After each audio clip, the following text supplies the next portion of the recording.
Welcome to the Mom and podcast. We're your hosts, Suzanne Kearns and Missy Stevens. We want to help you through everything that happens in the ellipses, from your professional life to your emotional health. You're a mom and so much more. Let's figure out what comes next together. Welcome to the Mom and podcast. I'm Missy Stevens, mom and writer, foster child advocate, and this week I'm just learning to accept that some of my plants aren't making it through this summer. Are you tired of me complaining about the heat yet? There's a theme. Yeah, there's a theme. And I'm Suzanne Kearns, mom and writer, LGBTQ and sex ed advocate, and today, closet cleaner. I was really inspired by our interview with Judith Gatton, and I am diving in. Today, our guest is Julie Cole, mom of 6 and recovered lawyer, co-founder of Mabel's Labels, and award-winning entrepreneur. Also a best-selling author of Like a Mother and a sought-after speaker and MC. Her articles have appeared in the Huffington Post, Today's Parent, the Globe and Mail, Prophet Magazine, Working Mother Magazine, and numerous websites. When she's not juggling her busy family and professional life, Julie is an engaged community member serving on boards and volunteering. She is passionate about women's issues, mentoring young entrepreneurs, and social justice. Ooh, those are all the things we like too, Missy. Yes. I love it. Yes, and you know we love a reformed lawyer. Those are some of our favorite guests. Oh my gosh. Yes, I just had one of those on. We interviewed yesterday, but it's probably last week's episode with Judith Gatton. Welcome. We're so happy to have you here. I'm so happy to be here. Thanks for having me. We're glad you're here. And I've got to meet you at Mom 2.0, which was just so exciting because it was the last night I didn't have anything to do. Missy had left me and I did just one of these Hail Mary, just like, hey, is anybody, at to the Mom 2 group? Like, and we had a blast. That night was so good. Like it was only a few of us left who were flying out the next day. And we had a great time. We always miss the good stuff. I need a picture of our tall boy Coors Lights we had in front of the Target. I think you sent me that somewhere. All right. Well, we did talk a little bit about your incredible bio, and we want to jump right into it and talk about how you got from where you started to where you are and any major things that impacted your decisions along the way. Right. Okay. So where I started. Okay. Well, I guess, just regular old kid. I've got 3 siblings who I adore. I had really nice parents. I went away to universities and I was very involved in student politics. I thought I wanted to be a dean of students or kind of be in that. So then I went to NYU and I did a master's in education administration. And then I ended up in law school. And why I'm a recovering lawyer. Right. Well, look, there's a couple of reasons. I actually loved law. I was doing family law, going after deadbeat dads. I did a lot of restraining orders. I worked for a women's legal service behind bulletproof glass because those were the kinds of partners that our clients had. Wow. But then as motherhood happens to go, I had, we started Mabel's Labels, and we started Mabel's Labels for 2 reasons. And one was motherhood. At the time, I had a newly minted 3-year-old and he already had 2 younger siblings, but he received an autism diagnosis. And at that point, I didn't think the traditional workforce was going to suit me anymore. Right. I wanted to be able to set up a program for him. I wanted to be able to advocate. And like I said, he already had 2 younger siblings. So it was kind of, pretty busy times anyway. Yeah. So that was kind of the first why behind Mabel's Labels. Now, the second why behind Mabel's Labels was that there was a product missing from the market. We were using masking tape and permanent marker and it didn't work. We thought there must be something great out there and there wasn't. So at that point, Mac got his diagnosis and I said to my co-founders, okay, we've been talking about this business. Maybe now's the time. And they're like, let's do this. And that was 20 years ago. Oh my gosh. So I almost brought them in here and I forgot because I got frantic at the last minute, but I have still stacks of Mabel's Labels. And we at one point just ordered some. My husband's name is Mark. And so we're both M. Stevens. And so we just ordered M. Stevens. They're still on everything we take to every swim meet. We are a Mabel's Labels family. Well, and you know I'm what? so glad you did that. that is the secret sauce, because people are like, tell me why Mabel's Labels is such a success. And there's lots of reasons for it. But to your point, Missy, we do what we say we're going to do. They stay on. They're durable. They're microwave safe. They're dishwasher safe. The clothing tags will go through industrial washer and dryer. So, knowing our market is moms and we want products that actually do what they say they're going to do, the secret sauce is that Mabel's does that. It Yeah. does. And It I gotta does. tell It's you, still on. Like, I give kids clothes away and then I have to like peel it off because it's still on those tags. to cut it out. I've got so many friends who and even my kids, they're really into thrifting. Like my big kids love thrifting, and they'll go to thrift shops and buy other people's clothes with Mabel's Labels. Yes. I'm sure ours are out there because I know I missed some in the peeling. Well, I mean, originally, I remember when I got someone gave them to me for bottles, like if you're going to daycare or something, whatever. But now, as my daughter's getting ready to head off to college, I'm like, oh my gosh, I mean, the stuff that she'll probably need for, the communal shower or whatever, your shampoo and For sure. And you know what? I love that you say that, because Suzanne, as our kids have grown, so have our styles, right? So we had little kids at the time, then I had tweens. So we're like, oh, we need to have cooler tween labels. Let's get some skateboards going. Let's get some, We had the skateboards. Yeah, right. Yeah. And then now, I have 3 kids away at college and they still lose stuff and need stuff labeled. They do communal living, they live in residence, blah, blah, blah. And I mean, now this back to school season, we've got our stylish back to school combo, and it's good for me. It's beautiful. It's the designs are so creative and artistic and mature. So, and also as we've aged, so have our parents. So we've had a lot of our OG customers say, I'm putting mom in a home and we don't want to lose it. So now our original customers are now buying for their parents too, now that we're hitting that sandwich generation, right? Oh my gosh, yes. I mean, they're for everything. And they're on the bottom of every plate and casserole dish that I've ever taken to a school event or anything. You want to get that back, man. That's right. That's right. I don't lose my stuff because it is all labeled. Oh my gosh. And we're obviously talking a lot about labels because of Mabel's Labels, but I loved how the first line of your book is, as women, we wear a lot of labels because, yes, pun intended, right? As far as we talk a lot here about the identity crisis that women have when they pause their career, and this something that has been their label and their identity for so long. And like Missy said, we have a lot of guests that are former lawyers and go through a lot of identity crisis from losing that label. Did you feel that? Did you get a lot of pushback in your life from people being like, oh, what are you doing? Stop pausing that. Oh, yeah. Look, I'll tell you, probably the thing was, so I started the business with my sister and my sister-in-law, and actually an aunt who I have a young uncle.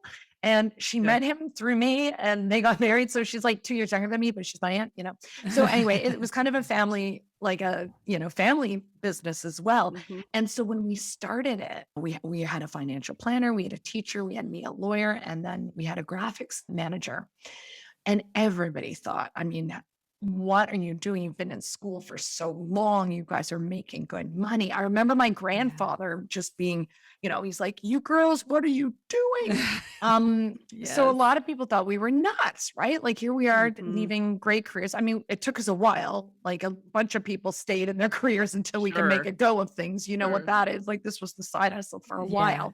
But it was pretty wild when eventually we were able to tell my grandpa that we were making more money from our little label business and we were in our careers, and he was like, what? All of a sudden, then we weren't so crazy. Then he was like, oh, my girls are amazing. They're so smart. Yeah. And then he owned it. But yeah, a lot of people, when you leave your career, and especially like you say, I don't think the identity crisis really came for us then, because we quickly identified with being an entrepreneur and we really loved what we were creating. We loved connecting to our community. What I will say, where the identity crisis often happens for entrepreneurs, and I would say this happened not so much for me, but 5 years ago, we sold the business. I'm still in the business full time, and it still runs exactly the same. It's Mabel's Labels, which is why we agreed to sell it when we did. also, but we can talk about that if you like, but that might be a whole other podcast about exiting Yes. a business. Yeah. But I did find some of my partners who were really involved operationally when they left, they had a harder transition because they identified as being the co-founder of Mabel's Labels, and they were, Right. on that shop floor. And then they left and they were like, now who am I? Yeah. Mhm. Right.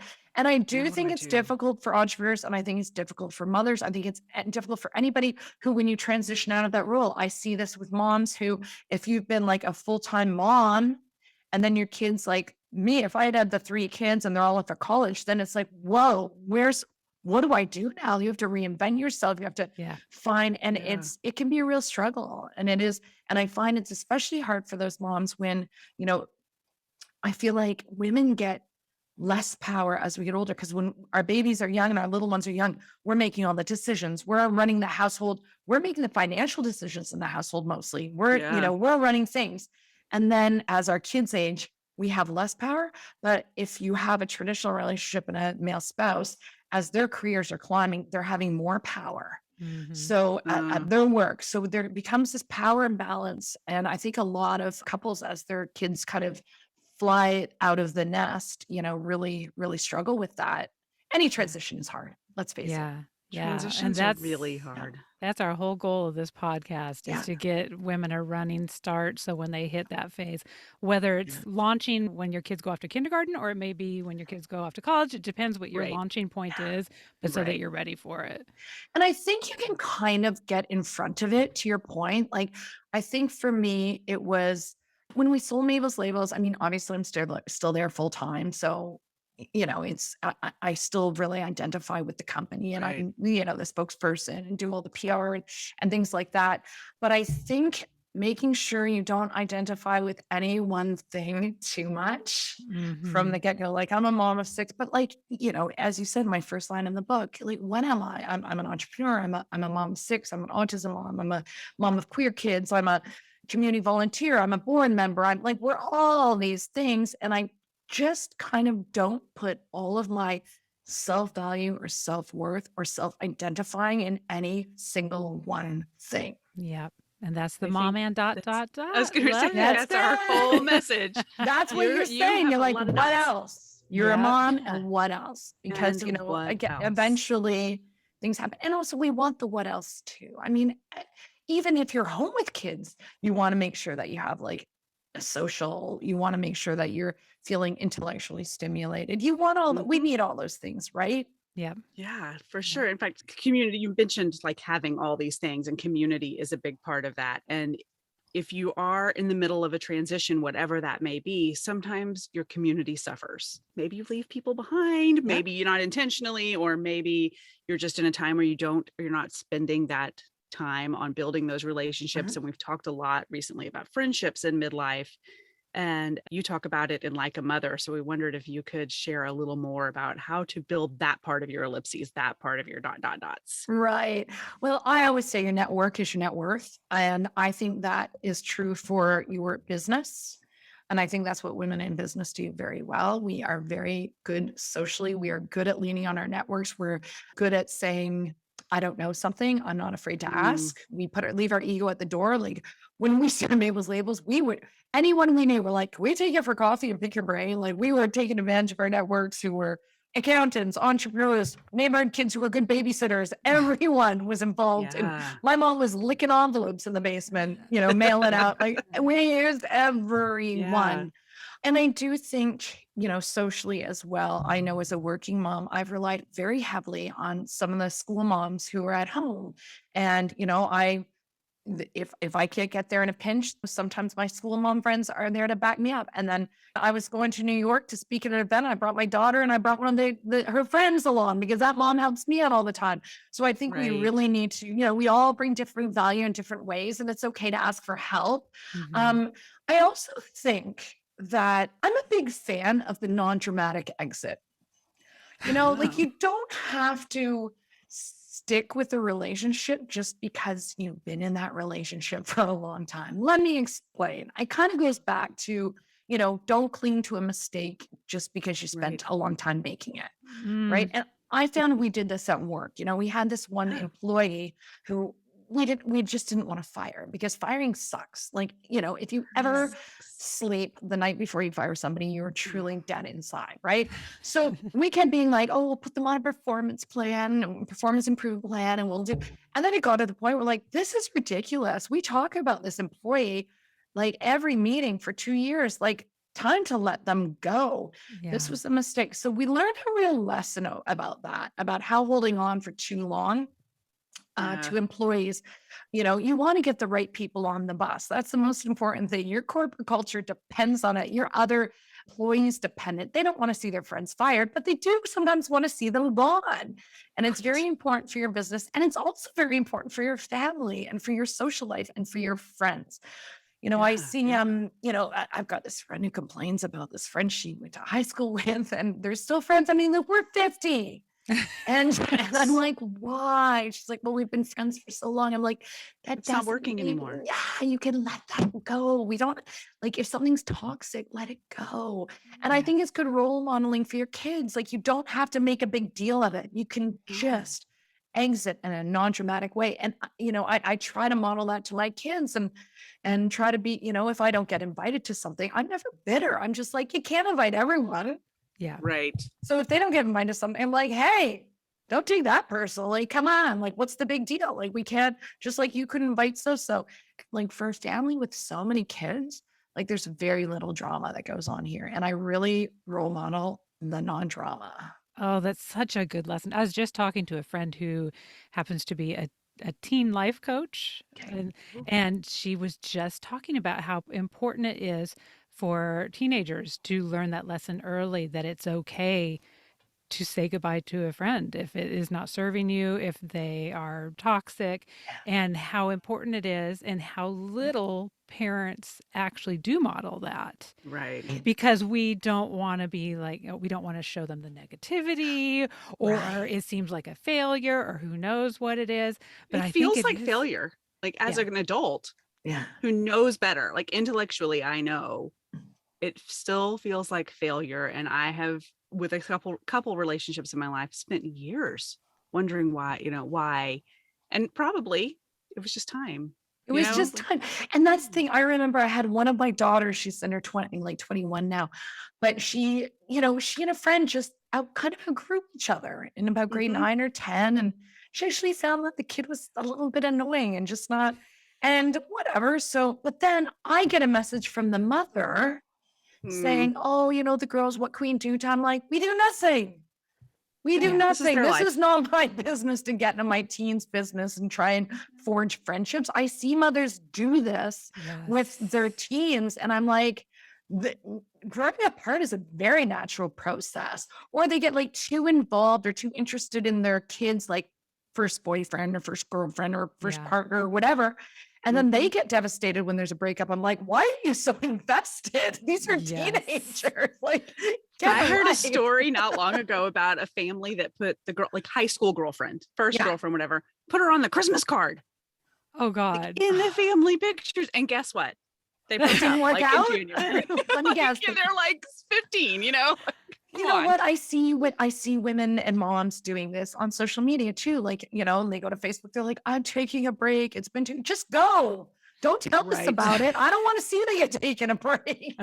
Like, if you want to take a break, take it. You don't need us being like, oh, are you okay? Or are you like, just do the quiet, non-dramatic exits. Yeah. Just go take care of yourself. Just go do you. Oh my gosh. I know. And that's what I'm saying, like with the role modeling. And I'm telling you, with this parenting gig, we can tell the kids what we want to look blue in the face. We can teach lessons. We can read to them all the things. It is a role modeling gig. Yeah. 100%. Yeah. If you don't want whiny, complaining kids, don't be a whiny and complaining parent. That is such a good point. Oh my gosh. And this all kind of comes back to, we haven't talked about it for a while, Missy. We've been really involved in, I think, the middle-age friendship stuff, but core values.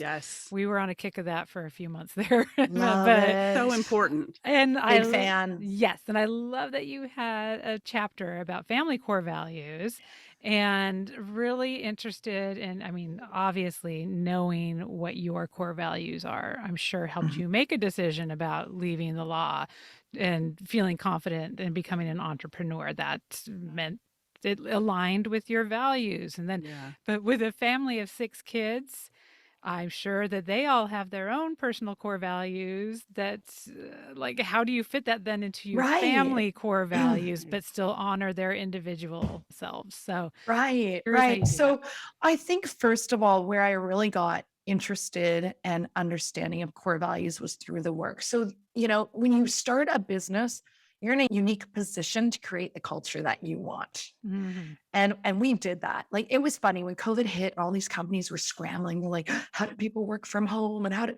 we were like, it's our time to shine. Our people were already set up. They can leave halfway through the day and go to their kids' Christmas concert. They can spend the day. Yeah. As long as your work's getting done, we're happy. We're not micromanaging people. Nobody has to minimize their screen because it's on Facebook when we walk by. Like, we don't care. As long as you're getting your work done. And to us at Mabel's Labels, we spent a long time creating, refining, and revisiting our core values and hiring by them. I can teach somebody how to make labels, but can I teach somebody to be aligned with the things that are important to our company? And, when we first created our core values, we interviewed everyone. We interviewed the founders, all the employees, from label maker to marketing manager and really tried to understand our core values. And then it was a year-long process. And once we Wow. got it, these are not things that just stick on a wall and we give lip service to. We do hire and fire by them. Like, these are things and you make a great point. It helps you make decisions. Yep. Mhm.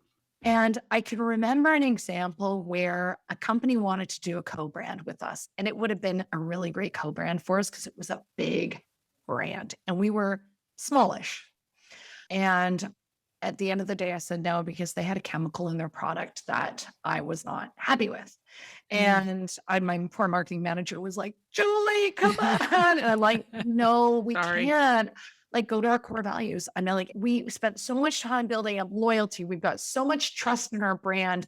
Brand trust we're fierce about that. Mhm. And yes, sometimes you want to chase the money because that's like, you want to be able to pay your people and you want to be able to go to next Right. level growth and all that. But I'm telling you, I turned to the core values and they told us what to do. So we said no. And then, you know what inevitably happens? You align with other awesome brands that do align with your core values and you get success there. And guess what? You're going to sleep at night. And then your customers are loyal. And if they're loyal, they talk about you and word of mouth and they buy from you and they say good things. And that's why Mabel's Labels has a community of over 200,000 Facebook fans, 100,000 Instagram followers. We have parents everywhere sharing stories of them labeling their back to school gear on their TikToks and that's because we don't compromise our core values. And again, it's so amazing when that can guide your decisions. So, you know what? It was just that experience and being like, we have such a big, robust family with so many different personalities, but what are the things that align us and make us us? Mhm. And that's when you sit down and think, and they are things like, be quick to forgive. Like, that's one that we can't hold grudges around here. We do things like we've got the bro code. So the bro code is basically, we know things about each other that are sensitive and they never come out in a fight. We fight fair and they never come out at school. Like, you don't on the school bus talk about your brother's crush. You don't in recess talk about how your sister's a bedwinner. There are certain things that they know are the bro code and they never come outside of this family. Yep. So and then revisiting what those things are. And I feel like when you raise kids with good judgment and have these conversations, you don't even have to tell them what things fall under the bro code. They know. They They know. know. And the fight fair piece is like, you don't name call. You don't bring up something from the past. You fight about what the fight is. Right. Mhm. Stick with the fight. And again, parents can role model that. You can role model that with your kid. You can role model that with your spouse. I've never been a hide the fighting from the kids. Like, I like them to see that we can disagree on politics, that we can disagree on and how to have healthy conversation around it. And then to move on and be like, hey, what do you guys want to do for dinner tonight? Or Daddy, would you mind? Blah. And then it's like, yeah, sure. Yeah. Like, my parents were the kind of people who would go in hot and I thought they never fought. And I thought, Mom, how Mhm. can you not be standing up to you right now? And she's like, I totally Yeah. did, but just not in front of you. I'm like, no, I Do needed in to front of see me. that. Mm. You Mhm. know, we need to see that, especially with our girls, people. Yeah. See, And I think that's a really important point, that people fight, Yeah. whether it be at Good. Conflict's home great. or in business or whatever. I mean, it's a different kind of fight in business, Yeah. but you have disagreements, 100%. and learning how to advocate for yourself and teaching your kids to advocate for themselves is huge. I wish I had known it Mhm. earlier. Conflict is a good thing. Conflict can bring out like opinions and discussion. It's how you deal with it, right? Mhm. And I Mhm. think like I found this like with my siblings, 4 kids close in age. And I can remember even as teenagers, I had a friend over or maybe we were like 12 or something. And me and we call my sister sis, got in a fight. And then 5 minutes later, I was like, we're going to the store for popsicles. You want to come? And my friend was like, how can you just invite Aren't her we to come with fighting? us? You guys are in a big fight. And then we were like, no, we're not. It's over. It was over. That was so 5 minutes ago. And I don't know if it's a thing about big families, but you just have to move on for goodness sake. or you never get anything done. Honestly. No. And I'm so curious how No. that played out for Mabel's Labels, the 4 founders Right. Yeah. being, relatives and friends.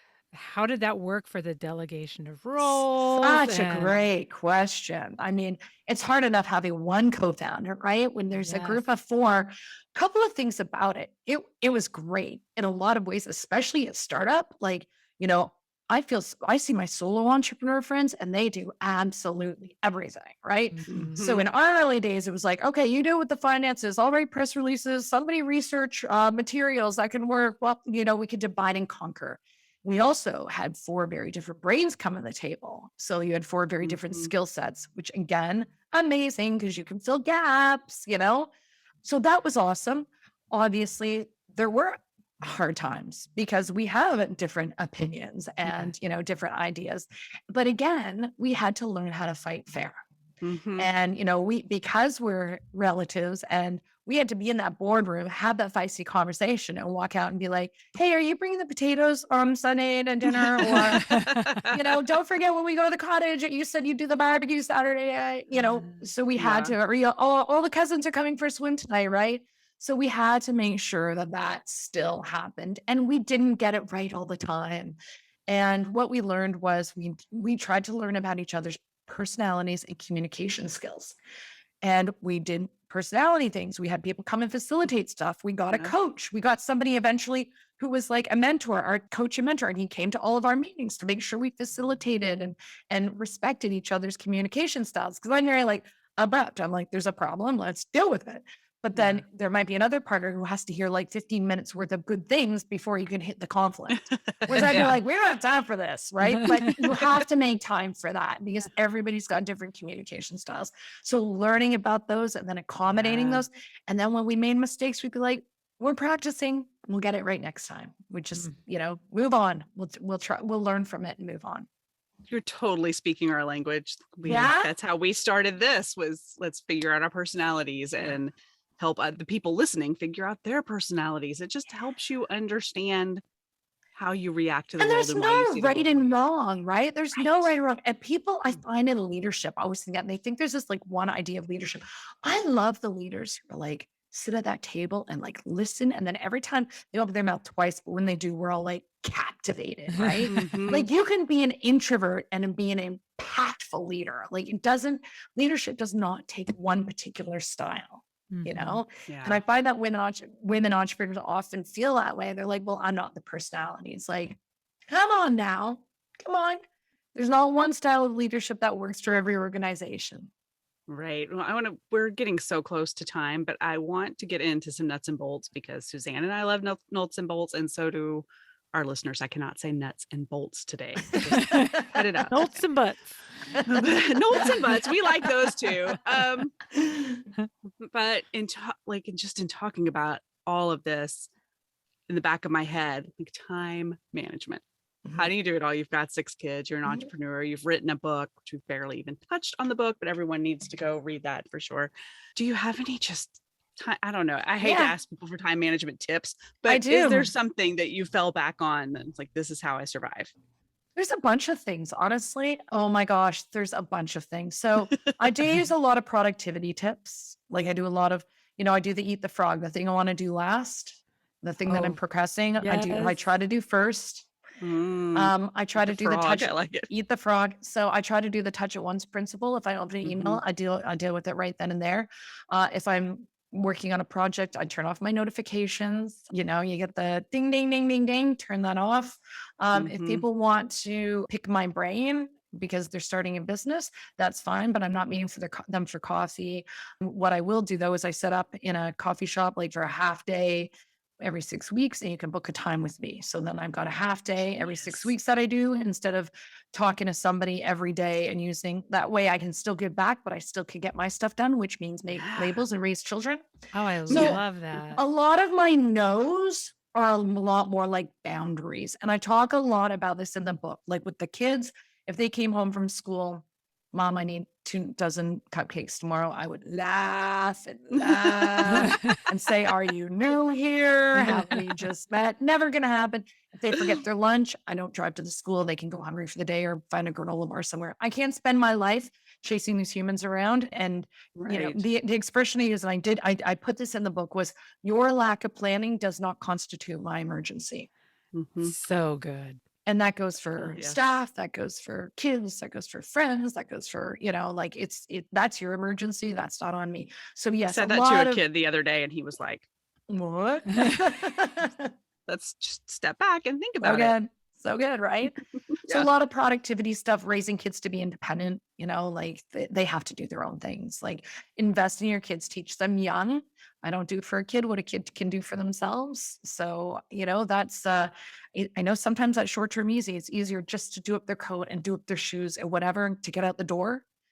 Get up 15 minutes early, teach them to do it, and then they're getting themselves out the door from there on in, right? So a lot of parenting stuff, which with 6 kids you have to do. I've got friends with onlys who really struggle with that because they're like, oh, it's just so much easier. I've got to really not do it for them. Yeah.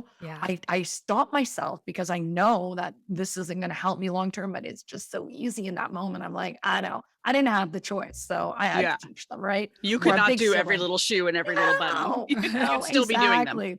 Exactly. And honestly, again, with time management, I'm not afraid to get help. I got a nanny when my 5th kid turned 1, 3 kids too late. Get help, people. I'm not a perfectionist. I don't sweat the small stuff. I don't make perfect dinners. My house is a mess. I don't care what people think. Come on over right now. You can see it's a mess. If you're like, Julie's house is a bit messy, I'd be like, you're right. I wouldn't care. So I can be if it bothers you, grab them up. Basically. So, by not caring about what people think and sweating that stuff, it saves a lot of time and emotional energy. And, I gave up mom guilt 5 kids ago. Like, I don't let anything live rent free in my brain. That shouldn't be there. That's a great life lesson. It frees you up to get all the important stuff done. Yes. I mean, I feel like sitting down and making a list of the shit that lives rent free in my brain. Right. Like, and also make a list of all the, how we all have these like ridiculous to-do lists. Make a do not do list. What are you doing that you should not be doing? I mean, at work, I mean, at home, is it time to get a virtual assistant? One of my do not do, I'm not unstacking a dishwasher. That is not my time well spent. I got 6 humans who can unstack a dishwasher. Well, I'm maybe like helping my little guy with ADHD figure out some time management stuff himself. Executive functioning. Oh my God, the executive functioning drives me crazy. So, oh my God. So a do not do list, folks. Yes. Yeah. One of our other guests had a to not do. Who was that? I was just thinking the same thing. Okay, we'll put it in the show notes. I hear the conversation in my head, but we'll have to put it in the show notes and you have to edit us out going, who was that? But I'd be interested. Probably somebody who's listened to me. Probably someone who just read like a mother. Yeah, pretty much. He has a to not do, and I loved it. It makes so much sense. And probably most of my to-do list is a to not do list. I'm full of shame. Cross that off your list. Shame is... Shane's up there with mom guilt. Read some Brené Brown. I know. I'm so bad. Oh my gosh. Okay, so I think maybe we just got since we've all decided that our look, listen, learns are going to be very fast and short today. Yeah, I'm going to we do can talk one more about 2 little minutes. question, just Okay. as a nugget of inspiration for any other listener out there who maybe has their own Mabel's labels, not to steal your business idea, but their own nugget A of a business great idea. Yeah. new business idea, and Mhm. considering either leaving a career or maybe leaving a stay-at-home mom Yep.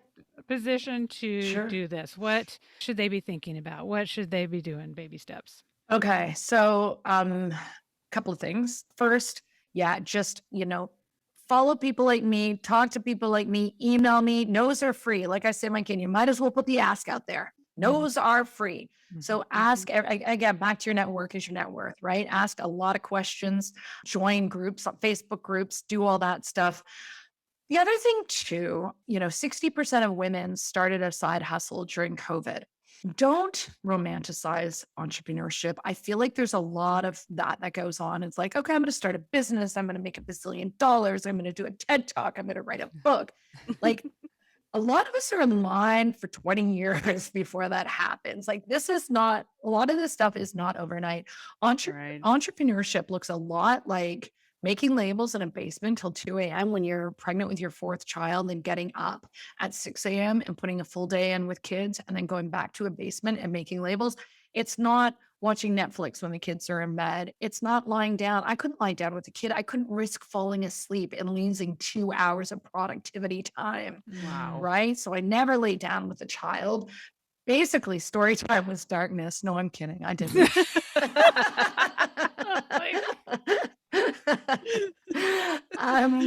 So Oh yeah, my it's God. not like having one when the kids are in bed. It looks like a lot like not being able to go on holidays, giving up a good salary, or so please just don't romanticize it. And my other tip would be make sure your family knows. You've got to manage expectations. Like, are you going to be giving up a salary?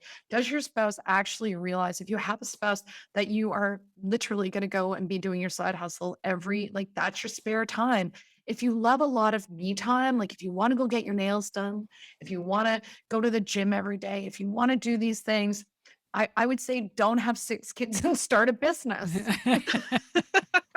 like, don't have one maybe, or have just whatever. It's just do what you're capable of. And there's nothing wrong with that. Like, know what your needs are. If you need me time, if you need to go and have a coffee and flip through a magazine, do it.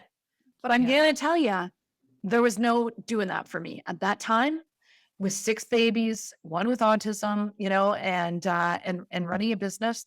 That just didn't happen. So don't let other people project onto you what your needs are. Know what your needs are, make sure they're fulfilled, and then do what fits around that. And I think it I comes think back to that goes back to values knowing. piece. Oh, Just saying the same thing. at Is that values, knowing yourself?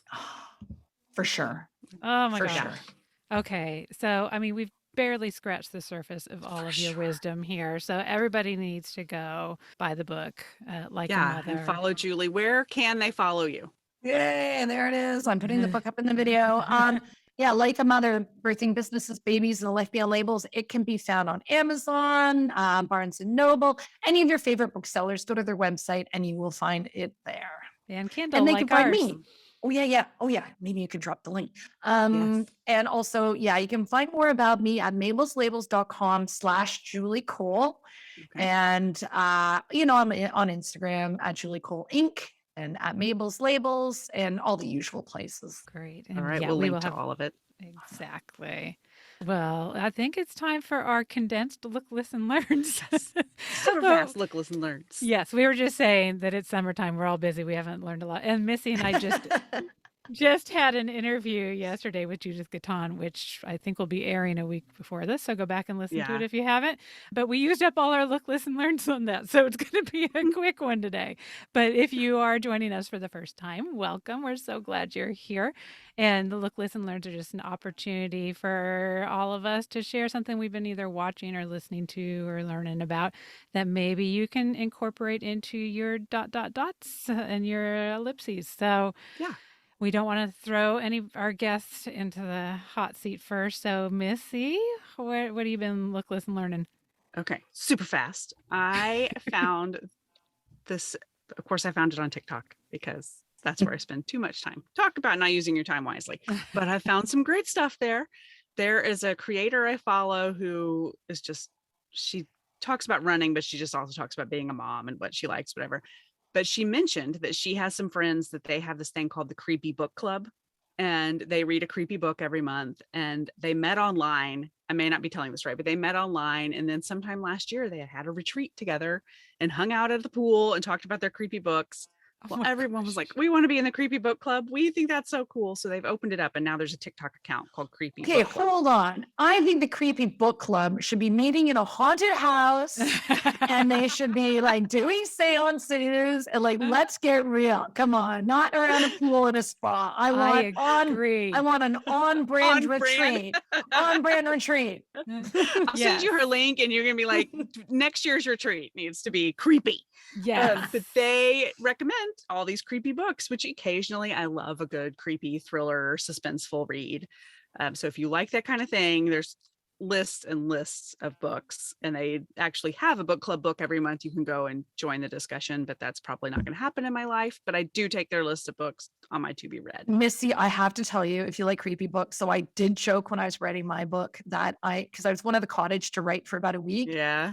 And I made a joke about, remember Stephen King's Misery? Yes. And I said I needed an Annie Wilkes to come up and hobble me so that I could just sit on my laptop.